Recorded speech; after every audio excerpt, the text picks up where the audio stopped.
Hello everyone, இந்த வீடியோவில் பாபநாசா படத்தில் நடித்த எஸ்தர் அனில் அவங்கள பற்றி தான் பார்க்க போகிறோம். பாபநாசா படத்தில் கமலஹாசனோட மகள் அறிமுகமானவங்க தான் நடிகை எஸ்தர்.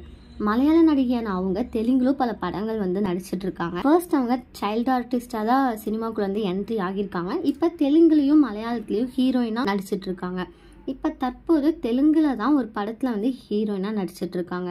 அவங்களோட முழு பெயர் என்னன்னு பார்த்தீங்கன்னா எஸ்தர் அனில். அவங்களோட ஏஜ் 22.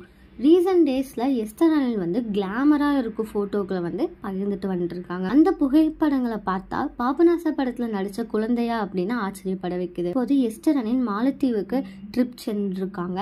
அங்கிருந்து அவர் நீச்சல் உடையில் இருக்கும் புகைப்படங்களை சோஷியல் மீடியாவில் பகிர்ந்துட்டு வந்துருக்காங்க. அந்த புகைப்படங்கள் தான் இப்போ வைரல் ஆகி ட்ரெண்டில் இருக்குது. மலையாள ஹீரோயினாக இருக்க அனில் பாபநாசா படத்தின் மூலம் தான் தமிழில் ஒரு என்ட்ரி கொடுத்தாங்க. மறுபடியும் எப்போ தமிழில் ஹீரோயினாக என்ட்ரி கொடுப்பாங்க அப்படின்ட்டு அவங்களோட ரசிகர்கள் எல்லாரும் வெயிட் பண்ணிட்டு இருக்காங்க. இதே மாதிரி லேட்டஸ்ட் சினிமா நியூஸ் அப்டேட்க்கு இந்த சேனலை சப்ஸ்கிரைப் பண்ணிக்கோங்க.